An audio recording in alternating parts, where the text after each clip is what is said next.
சாமி வணக்கங்க சாமி. உடுமலைப்பேட்டையிலேருந்து கனகராஜ் டிரைவர் பேசுகிறேங்க. இன்று 30/9/2025 பிறந்தநாள் விழா காணும் வாழும் வள்ளல் அன்னதான பிரபு சுவாமிஜி தம்புரான் ரிஷபானந்தர் சுவாமிஜி அவர்களுக்கு இனிய பிறந்தநாள் நல்வாழ்த்துக்கள்.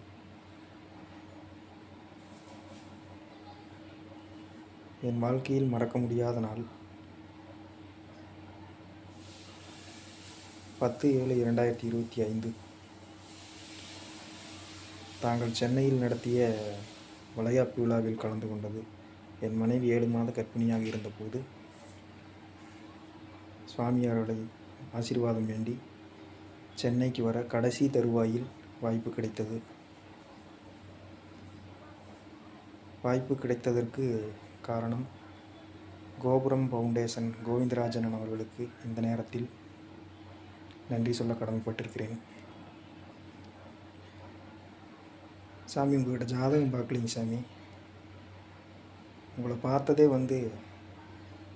அன்னைக்கு தான் சென்னையில் ஓஎஸ் கார்டனில் வளைகாப்பு விழாவில் உங்களை பார்க்குறேன். முதன்னு பார்க்குறேங்க சாமி. இந்த பார்த்ததுமே கள்ளழகரை பார்த்தது போல் இருந்ததுங்க எனக்கு. என் தந்தையாரும் கூட வந்திருந்தாருங்க. அவர் பொதுவாக இந்த ஜாதகம் ஜோசியம் இதுலையெல்லாம் அவருக்கு நம்பிக்கையே இல்லைங்க. கோயில் குளம் போவார், சும்மா சாமி கும்பிடுவாருங்க, அவ்வளோதான். ஆனால் அன்னைக்கு அவரை அழைச்சிட்டு வந்திருந்தப்போ உங்களை பார்த்துட்டு அவர் என்கிட்ட மனசார சொன்னாருங்க, நான் இது வரைக்கும் யாரையும் நம்பலை, சாமிஜி அவர்களை நம்புகிறேன் அப்படின்னு சொல்லிட்டு ஆத்மார்த்தமாக என்கிட்ட சொன்னாருங்க. இது சத்தியங்க சாமி. அந்த நேரத்தில் ஜாதகத்தையெல்லாம் வீட்டில் எடுத்து வச்சவே மறந்துட்டு வந்துட்டேனுங்க. சரி, ஒரு நாள் கோமடத்தில் போய் பார்க்கலான்ட்டு உங்களை பார்க்குறதுக்காக இரவு ஒரு 9 மணி சுமாருக்கு உங்களை பார்க்குறக்காக வந்திருந்தேங்க. அப்போவும் கர்ப்பிணி பெண்ணை அழைச்சிட்டு தான் வந்திருந்தேங்க, என் மனைவியை. அந்த நேரத்தில் நீங்களும் ஒரு விசேஷத்துக்கு போயிட்டு பார்க்க முடியாத தருவாயில் தான் இருந்தீங்க. ஆனால் ஆத்மார்த்தமாக அடியேன் குருநாதரை பார்க்க முடியலையேன்னு மனம் வருந்தி வந்தனுங்க. அந்த நேரத்தில் உங்களை பார்க்குறக்கு எனக்கு வாய்ப்பு கிடைச்சதுங்க. இந்த நேரத்தில் இறைவனுக்கு நன்றி சொல்ல கடமைப்பட்டிருக்கேங்க சாமி. அந்த மாதிரி உண்மையாக ஆத்மார்த்தமாக இருந்தால் எதுவுமே வாழ்க்கையில் சாத்தியம்தாங்க சாமி.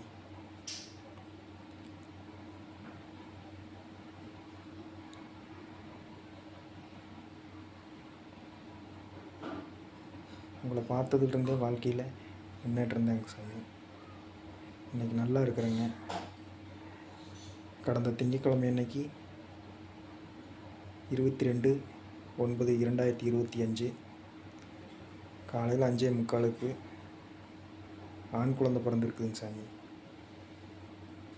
உங்களுடைய ஆசீர்வாதத்தில் தாயும் சேயும் நலமாக இருக்கிறாங்க சாமி. ரொம்ப சந்தோஷங்க சாமி. இதுபோல் உங்களோட ஆசீர்வாதம் எங்களுக்கு என்றைக்கு இருக்கணுங்க சாமி. எங்களுக்கு மட்டும் இல்லை, இந்த உலகத்தில் உங்களை நம்பி இருக்கிற எல்லாத்துக்கும் உங்களோட ஆசீர்வாதம் கண்டிப்பாக வேணுங்க சாமி. அதற்காக நீங்கள் பல்லாண்டு பல்லாண்டு பல கோடி நூறாண்டு எந்த குறையும் இல்லாமல் நல்ல முறைக்கு ஆரோக்கியமாக வாழ இறைவனை மனசார வேண்டிக்கிறேங்க சாமி. ரொம்ப நன்றிங்க சாமி. சந்தோஷம். சுகமே சூழ்ந்து